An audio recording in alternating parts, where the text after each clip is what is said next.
Citizens' views. where citizens are journalists.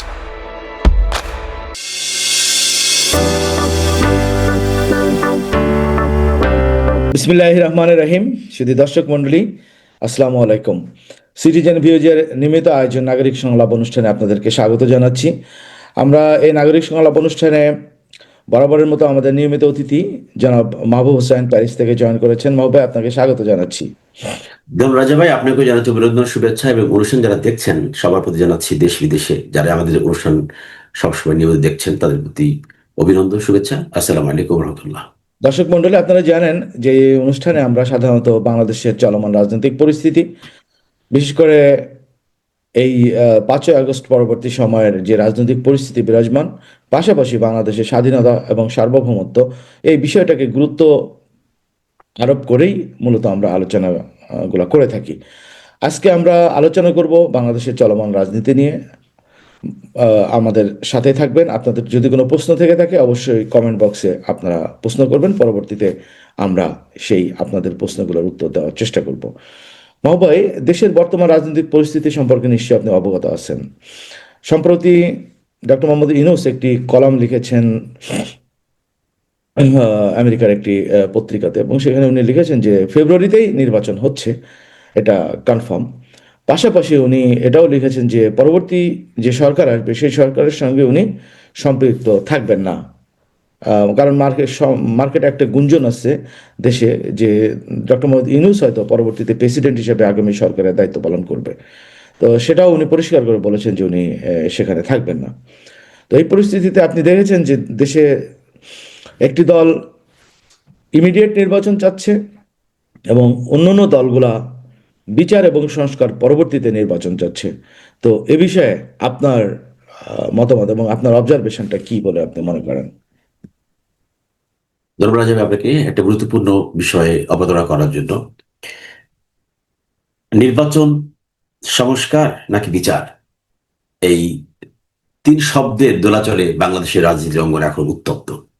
প্রত্যেক রাজনৈতিক দল যার যার অবস্থান থেকে যার যার রাজনৈতিক প্ল্যাটফর্ম থেকে কথা বলছেন। আমরা যদি রাজা ভাই 1 বছর আগে পিছিয়ে যাই, অর্থাৎ 2024 সালের 5ই আগস্টের আগে, যখন বাংলাদেশ একটি ফেসিবাদী সরকারের অধীনে ছিল এবং একনায়কতান্ত্রিক শাসন ব্যবস্থার মধ্য দিয়ে আমরা আমাদের দিনগুলি পার করছিলাম, গুম খুন, হত্যা, নিপীড়ন, নির্যাতন, জেল এবং কথা বললেই আপনার জরিমানা, এই সমস্ত বিষয়গুলির মধ্য দিয়ে আমরা যখন পার করছিলাম, তখন এবং রাজনৈতিক দলগুলো যখন আন্দোলন করতে করতে মানে এক পর্যায়ে ব্যর্থ হচ্ছিল, তখন আমাদের ছাত্ররা অর্থাৎ ছাত্র সমাজ তাদের একটা যৌক্তিক দাবি নিয়ে মাঠে আসে, এবং সেটা ছিল আপনার কোঠাবিরোধী আন্দোলন। এবং এই কোঠাবিরোধী আন্দোলনটা এক পর্যায়ে নানা কৌশলে রাজনৈতিক দলগুলো সম্পৃক্ত হয়েছিল। একথা বলা যাবে না যে মানে এক দফা ওরাই শুধু করছে, না, ছাত্রদের সাথে প্রত্যেকটা রাজনৈতিক দলের একটা অ্যালাই ছিল। এটা আন্ডারে ছিল, এটা ধরেন দৃশ্যমান ছিল না, সেটা একটা কৌশল ছিল বলে আমরা জানি এবং আমরা এটা জেনেছি। ইভেন কি আমরা 3 বছর ছিলাম, আমরা অনেকটা এর সাথে কাজ করেছি। তো 5ই আগস্টের পর মানে মানে 5ই আগস্ট পর্যন্ত আমরা জীবন দিলাম, জীবন দিতে কুণ্ঠিত হলাম না, সন্তানদের পিছনে ভূমিকা রাখলাম, সন্তানরা জীবন দানের জন্য রাস্তায় বেরিয়ে আসলো, এবং বলা হয় যে প্রায় 2000 মানুষের জীবন দানের মধ্য দিয়ে আপনার কি বলে এই বিপ্লবটা হয়েছে। এই বিপ্লবের গোড়াপতন হয়েছিল কিন্তু 90 দশকে, এবং তার ধীরে ধীরে ধীরে ধীরে একটা পর্যায়ে এসে একটা অগ্নিস্ফুলিঙ্গন ঘটে, এবং সেখানে আপনার জনগণ রাস্তায় নেমে আসে, বিভিন্ন শ্রেণীর মানুষ। তারপর 5ই আগস্টে এটা হয়ে যায়। হয়ে যাওয়ার পরে আমরা প্রত্যেক রাজনৈতিক দল যার যার ব্যানারে চলে গেলাম। মানে ফেসিবাদ বিরোধী মুভমেন্টের প্রশ্নে আমরা এক ছিলাম, আবার যখন ফেসিবাদ যখন পতন হলো তখন আমরা যার যার ব্যানারে, এটা স্বাভাবিক যাওয়াটা। কিন্তু আপনি রাজা ভাই, এই যে আমরা যে জীবনদান করলাম বা মুভমেন্ট করলাম বা আন্দোলন করলাম, সংগ্রাম করলাম, এই যে দীর্ঘ একটা লড়াইয়ের মধ্য দিয়ে যে আমরা এখানে আসলাম, এটা শুধুমাত্র কি একটা জনতা নির্বাচনের জন্য? নিশ্চয়ই না। কারণ এটা এই জন্য করেছি আমরা যে বাংলাদেশ একটা নতুন বন্দোবস্তের মধ্য দিয়ে নতুন বাংলাদেশ তার প্রাণ পাবে, তাই তো?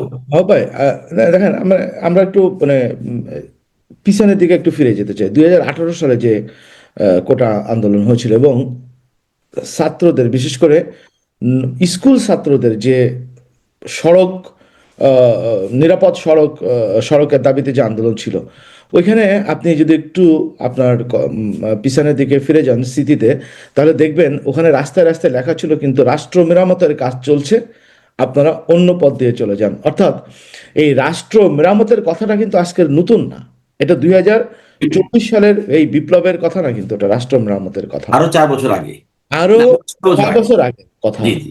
অর্থাৎ রাষ্ট্র মেরামতের দাবি এই নতুন প্রজন্ম শুধু না, আমাদের প্রজন্ম থেকেই কিন্তু আমরা করে আসছি।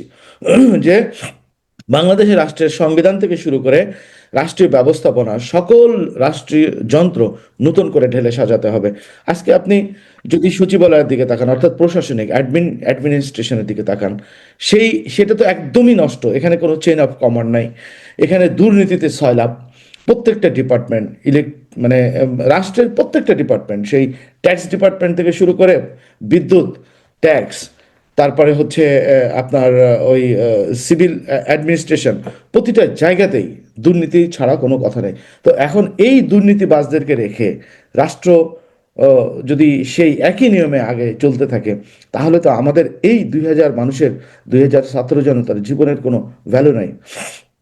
সম্প্রতি আহ, জানাপার জাতীয় নাগরিক পার্টির যে নাসির উদ্দিন একটা কথা বলেছে, নাসির উদ্দিন না, ওর নাম এনসিপি এনসিপির, হ্যাঁ, নাসির।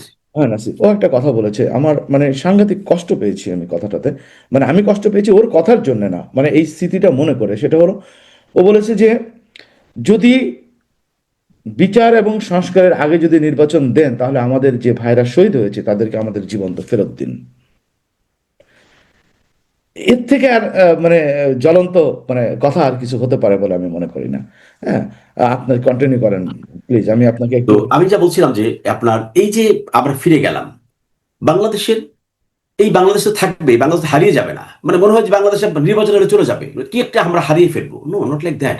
আমার কথা হচ্ছে যে প্রত্যেকটা রাজনৈতিক দলের এই যে একটা মেলবন্ধন হয়েছিল, সেটার মধ্যে একদম শ্রদ্ধাবোধের ভিত্তিতে নিশ্চয়ই বিএনপি বড় দল, আনডাউটলি, এবং জামাত ইসলামী এখন সেকেন্ড লার্জেস্ট পার্টি বাংলাদেশে বর্তমান প্রেক্ষাপটে। এরপরে ইসলামিক দলগুলোর সমন্বয়ে যা হচ্ছে, সবার সাথে একটা বোঝাপড়ার মধ্যে দিয়ে নির্বাচনটা করার ব্যাপারে অ্যাটলিস্ট ন্যূনতম একটা বিচার ব্যবস্থা, ন্যূনতম সংস্কারটা আমাদের করা দরকার। রাজা ভাই, আমি আজকে একটা পত্রিকায় নিউজ হয়েছে যে আপনার গাজীপুরে শিল্প অঞ্চল এলাকায় মানে শিল্প মালিকরা আওয়ামী লীগের এই সমস্ত বিষয়ে তারা যোগান দিচ্ছেন, এই সমস্ত অপকর্মের বিষয়ে তারা এখনো যোগান দিচ্ছেন। তাহলে আপনি চিন্তা করেন যে শিল্প মালিকদের মধ্যে এখনো সেই যে আওয়ামী প্রীতি রয়ে গেছে, তারা ভাবছেন যে তার আবার আওয়ামী লীগ ফিরে আসবে, সেজন্য তারা সেখানে ইনভেস্ট না, করছেন। আপনি আপনি কেন বলছেন শুধু শিল্প মালিকদের মধ্যে? সরকারের ভিতরে এনএসআই 80%, এনএসআই যেটা জাতীয় গোয়েন্দা সংস্থা, যেটা বাংলাদেশের স্বাধীনতা এবং সার্বভৌমত্বের একটা মানে তাদের ভূমিকা মানে অনেক বড় স্বাধীনতা সার্বভৌমত্ব রক্ষার ক্ষেত্রে, বিশেষ করে বিদেশি রাষ্ট্রের ষড়যন্ত্র সম্পর্কে তারাই বাংলাদেশকে রক্ষা করবে। সেক্ষেত্রে এই জাতীয় গোয়েন্দা সংস্থার 80% অফিসার কর্মচারী তারা হচ্ছে আওয়ামী লীগের ক্যাডার। আমি খবরটা দেখার পরে আমি নিজেই শিউরে উঠছি যে আমরা কিসের মধ্যে আছি।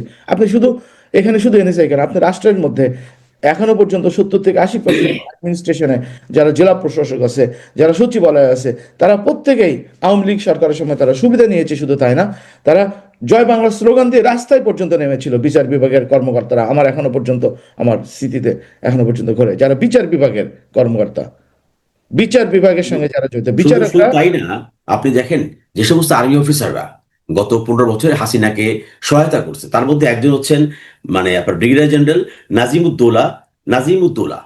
তাকে আজকে মেজর জেনারেল করা হয়েছে। তাহলে এই লোকটা যখন মেজর জেনারেল হলো, তখন একটা সুপিরিয়র দায়িত্বে আসবে, তখন সে তার যে চিন্তা চেতনা নিশ্চয়ই সে বাস্তবায়ন করবে, যেমন হোক সে করবে।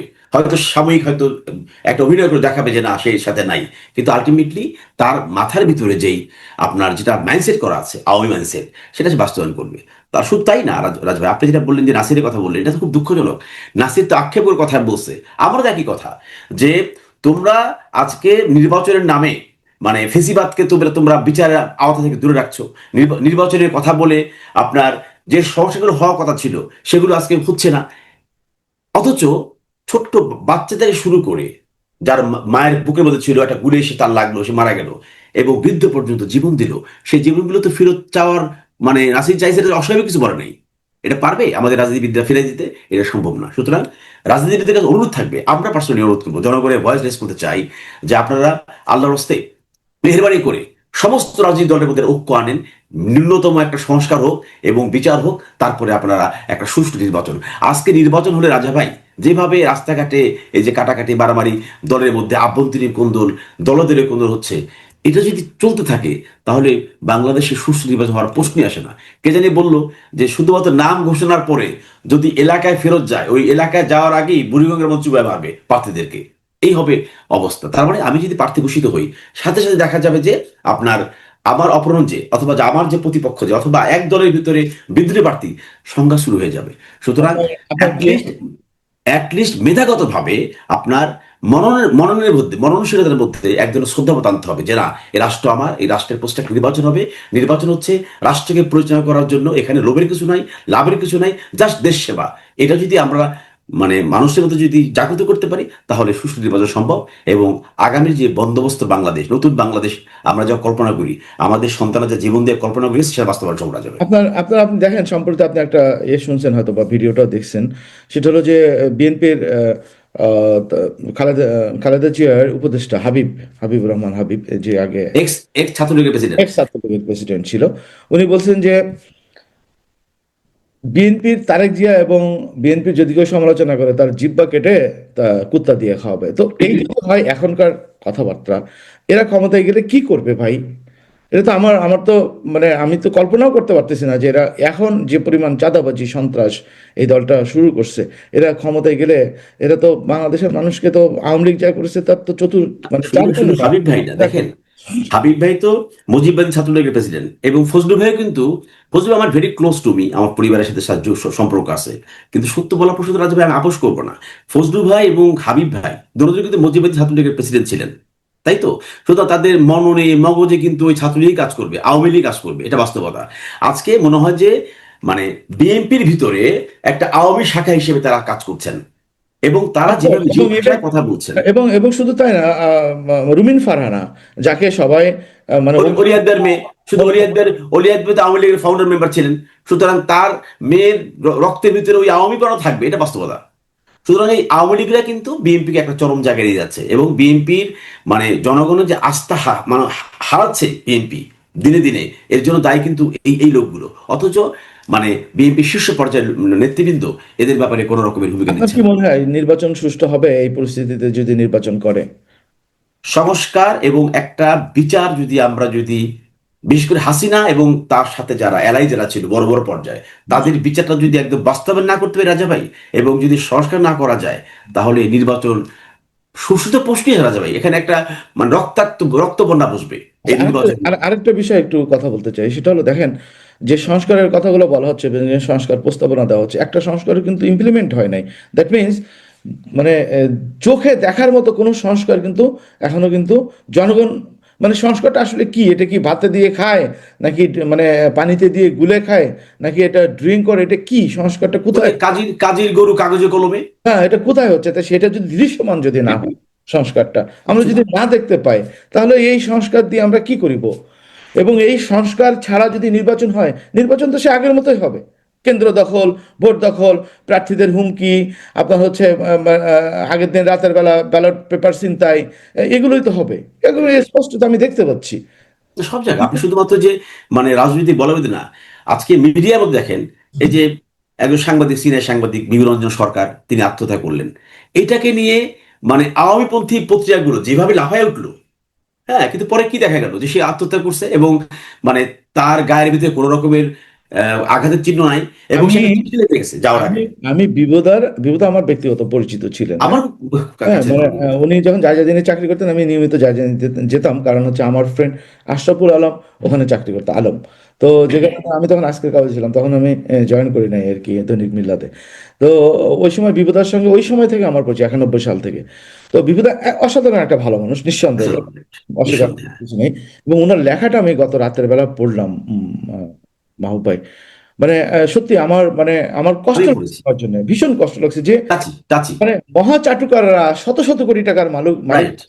প্লট পেয়েছে, অথচ মানে বিপদা ওই ব্লকেরই একজন লেখক, হয়তোবা তার আইডিওলজি, তাই না, তার 2টা বই লিখছে, সেই বই থেকে সে কোনো রয়্যালটি পায় নাই। হ্যাঁ, এবং আমি তার আইডিওলজিকে শ্রদ্ধা করি ডেফিনেটলি। সে তার একটা, যদিও বামপন্থী থেকে এসছে, আর বামপন্থীরাই তো বাংলাদেশে আওয়ামী লীগকে পুনর্বাসন করছে সে ছাত্রলীগের সে কেন্দ্রীয় কমিটিতে ছিল।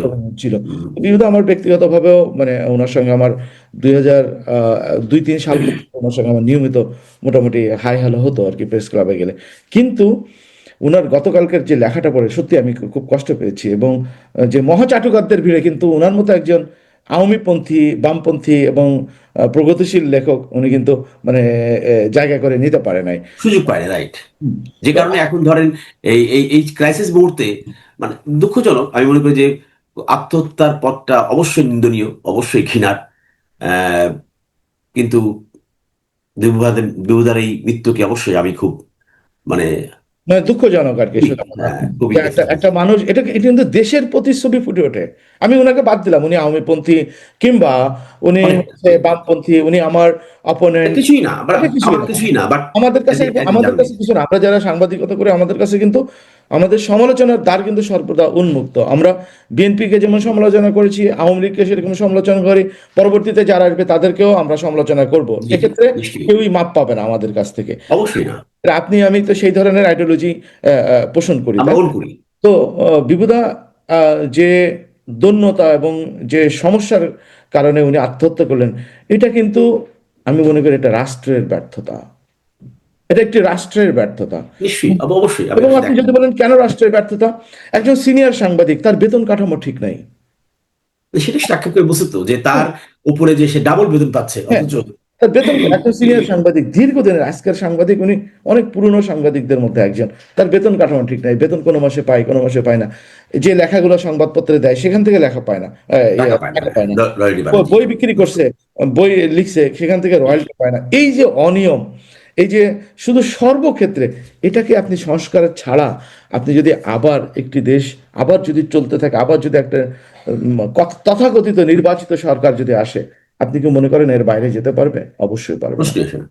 আমরা ওই যে আপনার ওই যে নতুন নতুন বোতল, নতুন বোতলে পুরনো মদ। পুরোনো মত, ওইটা অবস্থা হবে। নতুন বোতলে আমরা সেই রাষ্ট্র চাই না, রাজা ভাই। বেসিক্যালি আমরা সেই রাষ্ট্র চাই না। আমরা আমরা সে চাই রাষ্ট্র চাই না, আমরা চাই একটা। বিপ্লবের পরে, বিপ্লবের পরে দেখেন সারা পৃথিবীতে ইরান বলেন, রাশিয়ান বিপ্লব বলেন, সারা পৃথিবী, ইভেন কি চাইনিজ মানে মাসুদের যেটা হয়েছে, উনি কিন্তু কয়েকবার চেঞ্জ করেছে তার তার কি বলে তার নীতি বিপ্লবিক যে পরিকল্পনা, তাই না? পরিকল্পনা, হুম। তো এবং প্রত্যেকটা বিপ্লবে কিন্তু শেষ পরিকল্পনা এসে ক্লিক করছে দুই হাজার ক্লিক করছে। সিক্সে। এই ইভেন কি আমি যেখানে থাকি ফরাসি বিপ্লব, এখানে কিন্তু মানে একবার না, এখন এটা হচ্ছে পঞ্চ রিপাবলিক, তার মানে 1 2 3 প্রত্যেকটা রিপাবলিক কিন্তু ঝামেলার কারণে কিন্তু চেঞ্জ হয়েছে, তাই না?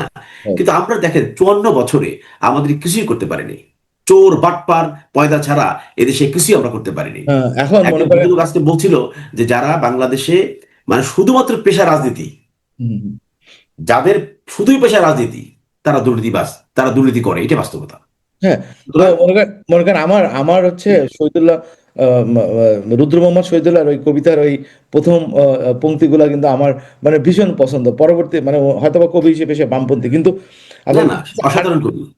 হাড়েরও ঘরখানি, হারেরই ঘরখানে। মানুষের প্রিয় প্রিয় মানুষের প্রাণে, মানুষের হাড়ে রক্ত বানানো ঘর, সেই ঘর আজও আগুনে পড়ে না কেন? আগুন উপরে লাগে, রাইট। ঘুন পোকা কাটে সে ঘরের মূল খুঁটি, আনাচে কানাচে পরগাছা ওঠে বেড়ে, সদর মহলে ডাকাত পড়েছে ভর দুপুরের বেলা, প্রহরীরা কই কোথায় পাহারাদার? পাহারাদার, রাইট। কেনাল সময় উরুত দেখায় নাচে, নপুংসুকেরা খুশিতে আত্মহারা, বেশ্যাকে তবু বিশ্বাস করা চলে, রাজনীতিকের ধমনী শিরায় সুবিধাবাদের পাপ। বেশ্যাকে তবু বিশ্বাস করা চলে, জাতির তরুণ রক্ত পুষেছে নির্বীর্যের সাপ।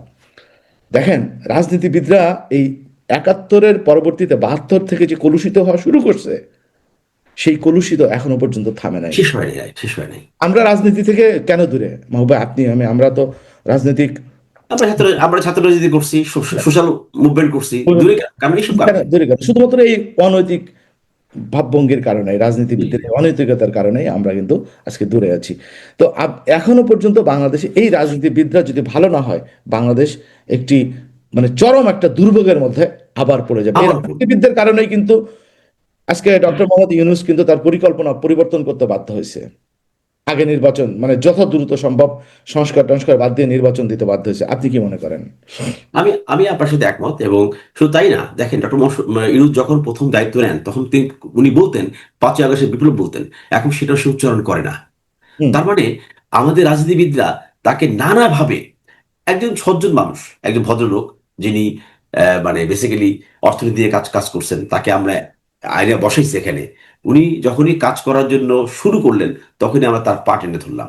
সুতরাং এই যে পা টেনে ধরার কারণে উনি তো স্বাভাবিকভাবেই, ওনার বয়স হয়ে গেছে, উনি ওনার চিন্তাগত জায়গাটা এবং তার যে টিম ওয়ার্ক, সেখানেও এক ধরনের মানে ধরেন ফেসিবাদের আহ, লোকজন আছে বলে অনেকে সন্দেহ করে। এবং আপনি তো অবশ্যই আপনার সাথে একমত হবেন। অবশ্যই। সুতরাং এবং সেখানে দেখেন, কেউ বলে দেশ চালাচ্ছে এখন বিএনপি, কেউ বলে দেশ চালাচ্ছে জামাত। তার মানে তার মানে সব জায়গায় তো আমরা ডিপ্লো হয়ে গেলাম। যদি তাই যদি হয় ভাই, তাহলে চালান ওইভাবে, পাশাপাশি সংস্কারটা এনশিওর করেন, বিচারটা এনশিওর করেন, এরপরে আপনারা এক নির্বাচনে যান। এই যে দেখেন, আপনার আমি কিন্তু এখান থেকে আরো 6 মাস আগে একটা আলোচনা মনে আছে মনে হয়, যে এই উপদেষ্টা পরিষদ আবার মানে রিফর্ম করার জন্য হ্যাঁ, আমি দাবি করছিলাম। আলোচনা করেছিলাম। কারণ উপদেষ্টা পরিষদে যে কয়জনকে নিয়ে কমপ্লেন আছে, এই যে আসিফ মাহমুদকে নিয়ে দৈনিক একটা, কিন্তু সরকারের কোনো ব্যাখ্যা কিন্তু আসছে না। ঠিক আছে। আচ্ছা, এই আপনার আসিফ নজরুলকে নিয়ে কমপ্লেনের পরে কমপ্লেন, কোনো কিন্তু ব্যাখ্যা আসছে না সরকার থেকে। আপনার স্বরাষ্ট্র উপদেষ্টা জাহাঙ্গীর সাহেবকে নিয়ে কমপ্লেনের পরে কমপ্লেন, সরকার কোনো পদক্ষেপে নিচ্ছে না, কোনো ব্যাখ্যাও আসতেছে না। ফারুক ফারুককে নিয়ে শুধু কমপ্লেন না, আরোগ্যকে নিয়ে কমপ্লেন তাকে সরাই দিতে হবে, করাই আমরা দিতে শুনতে হবে। পারলাম না। আপনার কোনো কিছু আসছে না। তো এখন আমি আসলে চরমভাবে হতাশ মাহবুব ভাই। কারণ হচ্ছে মনে করছিলাম যে 5ই আগস্ট পরবর্তীতে এই ডক্টর মোহাম্মদ ইউনূসের নেতৃত্বে এই সরকার, ডক্টর ইউনূসের উচিত ছিল উপদেষ্টা পরিষদ রিফর্ম করা, জনগণের জনগণের ভাষাটা মানে বুঝে নিয়ে উনার না, সমস্যাও আছে হয়তো। এই যে এনএসআইতে বললাম 80% হচ্ছে আওয়ামী ফ্যাসিবাদ। শুধু এনেছে না, ওনার যে গোয়েন্দা, ডিজিএফআই চিফ অ্যাডভাইজারের অধীনে, ডিজিএফআই তার কথা শোনে না। শোনে না। তো ডিজিএফআই নিজে একটা ইন্ডিপেন্ডেন্ট বডি হিসেবে মানে আপনার কি বলে, প্রেসিডেন্ট এবং বর্তমান সরকারকে তারা নাচাচ্ছে। ওনার, আমি মনে করি কি ডক্টর মোহাম্মদ ইউনূসের উচিত ছিল, উনি যখনই দেখছে যে উনি রাষ্ট্র চালাতে যে সমন্বয়হীনতায় ভুগতেছে, অর্থাৎ সচিবরা হেল্প করছে না, ডিজিএফআই হেল্প করছে না, এনএসআই হেল্প করছে না, Right. পুলিশ হেল্প করছে না, ওনার উচিত ছিল ছাত্রদের হাতে আবার ফিরাই দিয়ে পদত্যাগ করা। যে ছাত্রদের হাতে যে বাবা তোমরা যা পারো করো, বিপ্লবী সরকার বানাও, যে সরকার বানাও বানাও, তোমরা আমাকে বসাচ্ছো, তোমাদের হাতে ফেরত দিয়ে চলে গেলাম, যা। এটাই আমার আমার মনে হয় যে এটা করলে একদম আমাদের শিক্ষা হবে। বাবা, এইভাবে এইভাবে তো আপনি মানে কি বলে, জোড়া জোড়া তালি দিতে রাষ্ট্র চলে রাজা ভাই, রাষ্ট্র তো এটা, হ্যাঁ, রাষ্ট্র তো রাষ্ট্র রাষ্ট্র। জোড়াতালিতে রাষ্ট্র চলে না। এবং এই রাষ্ট্রের মানে দেখেন, তারপর তো ডক্টর ইউনূস একটা ভঙ্গুর অর্থনীতিকে আজকে কোথায় এনে দাঁড় করিয়েছে। এটা অবশ্যই, এটা সেজন্য বাংলাদেশের মানুষ বাজারে আজকে, আগে যেমন বাজারে গেলে হাউতাস করতো, বিশেষ করে রাজা ভাই, এখন কিন্তু মানে বাজারে কিন্তু মানুষের কোনো হাউতাস নাই। আবার আবার দ্রব্যমূল্য আবার আবার বাড়তেছে মাহবুব ভাই। কিছুটা বাড়তেছে, এটা বাড়ার কারণ কি? এটা তো মানে আনরেস্টেও থাকে, যখন পলিটিক্যাল সিচুয়েশন আনরেস্ট থাকে তখন সুযোগ নেয় কিন্তু। আপনি আমি সুযোগ নেই, ব্যবসা কারা করে? আমরাই তো করি, হুম। তাই না? আমরাই সুযোগ দিচ্ছি কিন্তু। সুতরাং আমাদের মধ্যে বলা হয় যে এক এক ধরনের মানে যদি বোধ না জাগ্রত হয়, তাহলে এই রাষ্ট্র ব্যবস্থাকে আমরা, আমি মনে করি যে একটা আবার নতুন করে রাস্তায় মানুষ নেমে আসবে এবং একটা চূড়ান্ত বিপ্লব, মানে পূর্ণাঙ্গ বিপ্লব, যে আনফিনিশ রিভলিউশন যেটাকে বলা হয়, আমরা মনে হয় একটা আনফিনিশ রিভলিউশনের মধ্যে দিয়ে পার হচ্ছি। একটা পূর্ণাঙ্গ রিভলিউশন আমাদের দরকার, যার মধ্যে দিয়ে একদম ধরুন সব কিছু চেঞ্জ হয়ে যাবে। তারপর আমি কিন্তু হতাশ না, আমি আশাবাদী মানুষ। আমি বিশ্বাস করতে চাই যে আমাদের সন্তানেরা যারা 24-এ ভূমিকা রেখেছে, তারা তাদের সমস্ত ভেদাভেদ ভুলে যেয়ে তারা আবার ঐক্যবদ্ধ হবে এবং এই যে যারা ভুল করছেন তাদেরকে ঠিক সোজা পথে আনার তারা চেষ্টা করবেন। এটা আমার বিশ্বাস আছে ভাই। অনেক ধন্যবাদ মাহবুব ভাই। আপনার আজকের এই আমরা আসলে একটু এলোমেলো আলোচনা করলাম। আপনি একটি কনক্লুশন দিয়ে, পুরো আলোচনার একটা কনক্লুশন দিয়ে আপনি আজকের ধন্যবাদ রাজা ভাই। আজকে আসলে সত্যি এলেবেলে আলোচনা করে, তারপরও আমি, আমরা যারা বাইরে থাকি, তারা তো ছাতার উপরে থাকি, আমরা যখন বাংলাদেশের এই পত্রিকাগুলো দেখি, আমরা তো প্রথম দেখি মধ্যরাতে, আমরা পত্রিকা চোখ বুলিয়ে আমরা ঘুমিয়ে যাই, বাংলাদেশের মানুষ তারপরের দিন সকালে দেখে। আমরা কিন্তু যখন কিছু ভালো কিছু দেখি না, তখন আনন্দ এবং একটা মানে কি বলে শান্তি নিয়ে আমরা ঘুমাতে যাই। আর যখন দেখি যে আমার রাষ্ট্র ব্যবস্থা নানাভাবে মানে অসঙ্গতির মধ্যে পড়ে গেছে, তখন আমরা কিন্তু একটা কি বলে একটা মানসিক চাপ নিয়ে আমরা ঘুমাতে যাই, হয়তো ঘুমাতে পারি না, ডান বাম করে এক পর্যায়ে ঘুমিয়ে পড়ি। কিন্তু আমরা চাই যে আমরা যারা বাইরে থাকি, আমাদের মানে রক্ত ঘাম, অর্থাৎ মাথার ঘাম পায়ে ফেলে যে আমরা অর্জন করি, তার তো একটা অংশ আমরা দেশে পাঠাই, পরিবারকে পাঠাই, যাকেই পাঠাই, এটা তো রাষ্ট্রের মানে ন্যাশনাল অর্থনীতিকে ধাক্কা লাগে, তাই না? তো এই রাষ্ট্র যাতে করে মানে সুন্দর থাকে, এবং রাষ্ট্রের মানুষ যাতে করে এই মানে কি বলে এক ধরনের স্বাধীনভাবে তারা চলতে পারে, এবং তারা যে স্বাধীন নির্বিঘ্নে রাষ্ট্রের স্বাধীন নির- নাগরিক, নির্বিঘ্নে চলতে পারে। এটা যেন বুঝতে পারে, সেই ধরনের পরিবেশ যেন মানে আসে, সেই জন্য ভূমিকা রাখা দরকার আমাদের রাজনীতিবিদদের। আমি অনুরোধ করব যে আপনারা অতীতের সমস্ত কিছুকে স্মরণ রেখে আগামী বাংলাদেশ নির্মাণের জন্য, আমি দেখি আপনারা সবাই, প্রত্যেকটা রাজনীতিবিদ কিন্তু বহির্বিশ্বে ঘোরাফেরা করেন, আপনাকে দেখেন না সেই রাষ্ট্রগুলো কিভাবে পরিচিত হয়। আপনারা তো সবাই উচ্চশিক্ষিত মানুষ, আপনারা বিশ্ববিদ্যালয়ের শিক্ষক ছিলেন অনেকেই, আপনারা কি, আপনাদের মধ্যে কি সেই ধরনের জাগ্রত হয় না যে আমার রাষ্ট্রটা কেন মানে ফরাসি বিপ্লবের গড়া এই ফ্রান্স না হবে, কেন রাশিয়ার মতো একটা বলসিক বিপ্লবের মধ্যে দিয়ে, কেন ইরানের মতো একটা ইসলামী বিপ্লবের মধ্যে দিয়ে একটা রাষ্ট্র একটা জায়গায় গিয়ে দাঁড়িয়েছে। মানে দেখেন প্রত্যেকটা বিপ্লবী রাষ্ট্রগুলো কিন্তু, তারা কিন্তু একটা ইমার্জিং টাইগার শুধু না, তারা কিন্তু উন্নত রাষ্ট্র হিসেবে পরিণত হয়েছে, এবং তারা কিন্তু পৃথিবীকে জয়গান মানে কি বলে জানান দিয়ে গেছে যে হ্যাঁ আমরা বিপ্লবের মধ্য দিয়ে আমরা এই জায়গায় এসেছি, আমরাও কিন্তু সেটা পারবো। সিঙ্গাপুর মালয়েশিয়া আমাদের পরে কিন্তু স্বাধীন হয়েছে, তাই না রাজা ভাই? মানে কি বলে মানে পাকিস্তানের, হ্যাঁ, সেখানে দেখেন আজকে মালয়েশিয়া কোথায়, আর আমরা 54 বছরে কোথায় আছি? আমাদের কোনো আবিষ্কার নাই। এই যে সায়েন্স ল্যাবরেটরি, সেখানে আমরা লক্ষ লক্ষ কোটি টাকা আমরা খরচ করি আমাদের গবেষকদের জন্য, কিন্তু আমরা কি পেলাম?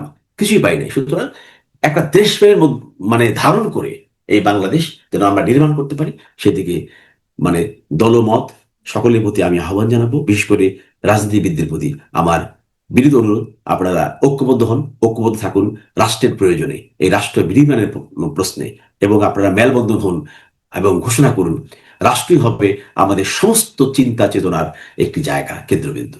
রাজা ভাই, আপনাকে ধন্যবাদ। হ্যাঁ, অনেক ধন্যবাদ মাহমুদ ভাই। দর্শক মন্ডলী, আমরা আজকে একটু বিক্ষিপ্ত আলোচনা করলাম, বিশেষ করে দেশের এই পরিস্থিতিতে নির্বাচন সংস্কার এবং বিচার, এই সব কিছু মিলে। আগামীতে আবার নতুন কোনো বিষয় নিয়ে হাজির হব। সে পর্যন্ত ভালো থাকবেন, সুস্থ থাকবেন এবং আমাদের জন্য দোয়া করবেন। আসসালামু আলাইকুম।